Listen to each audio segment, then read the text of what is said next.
Sir గురించి చెప్పాలంటే విమర్శను కూడా సహృదయతోటి సున్నితంగా చెప్పే వ్యక్తి. అసలు తెలంగాణలో అంటే ఇట్ట కదిలి ఇట్లా పిడికిలెత్తి మాట్లాడే మనుషులం మనం. కానీ ఆయన ఇంటర్వ్యూలు నేను చూస్తుంటా కదా, కనీసం ఏళ్ళు కూడా ఇట్లా చూపించి మాట్లాడారు ఆయన.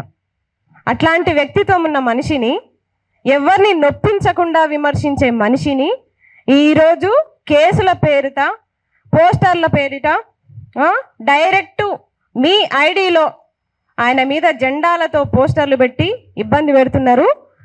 తెలంగాణ బిడ్డలమంతా ఈరోజు నిరుద్యోగులం, విద్యార్థులం, ఉద్యమకారులం అందరం కలిసి ఈరోజు ఆయనకు మద్దతు తెలుపుతున్నాం. ఈ కేసులను ఖండిస్తున్నాం. ఇంకొకటి నాకైతే డౌటు, నిజంగా పోలీసులు అక్కడ వాళ్ళ ఇంటి చుట్టుముట్టున్న పోలీసులు తెలంగాణ పోలీసులేనా, ఆంధ్రోళ్ళ, తెలంగాణలోనేనా అని నాకు డౌటు. వీళ్ళు రక్షిస్తున్నారా లేకపోతే ఎప్పుడప్ప చెప్దామా అని చూస్తున్నారా? నాకు అది కూడా డౌట్ వస్తుంది. ఎందుకంటే సగానికి సగం పోలీసు వాళ్ళు మన ఆంధ్రోలే ఉన్నారు, తెలంగాణ వాళ్ళు తక్కువ ఉన్నారు, ఆంధ్ర పోలీసులే ఎక్కువ ఉన్నారు. అక్కడ వచ్చేటప్పుడు ఒక మనిషిని అరెస్ట్ చేయాలంటే తెలంగాణకి ఇద్దరే వస్తారు. ఏ బలం చూసుకొని ఇక్కడికి ఇద్దరే వస్తారు? ఎంత ధైర్యం ఉంటే ఇద్దరే వచ్చి ఒక మేధావిని అరెస్ట్ చేసే ప్రయత్నాలు చేస్తారు. ఇంకొకటి తమ్ముడు, నేను అప్పుడే చెప్పిన, పవన్ కళ్యాణ్ గారు ఇది తమ్ముడు సినిమా కాదు, నువ్వు ఎప్పటికైనా తమ్ముడివే తెలంగాణకి. ఈ అన్నల ఇంటికి వచ్చి ఒక పూట భోజనం చేసేళ్ళు అంతే తప్ప తెలంగాణ మీద, తెలంగాణ వాదుల మీద పెత్తనాలు చెలాయిస్తే మాత్రం ఊరుకునే ప్రసక్తి లేదు. ఇంకొకటి, ఎల్లో దట్టి ఫెల్లో ఎప్పుడో చెప్పినాం, ఇట్లా మా అస్తిత్వాల మీద దెబ్బ కొట్టి మాతోన తిట్లు దీనికే మీకు అంత కాయసు ఉందా? ఎన్నిసార్లు తిట్టాలి మిమ్మల్ని? ఎన్ని సమావేశాలు పెట్టి తిట్టాలి? ఇది 3వ సమావేశం. మీడియా మిత్రుల పైన ఇట్లే దాడులు, కేవీఆర్ అన్న పైన ఇట్లే దాడులు, ఇప్పటికీ ఇప్పుడు ఆఖరికి సార్ మీద. ఎన్ని రోజులు సహిస్తాం మేము?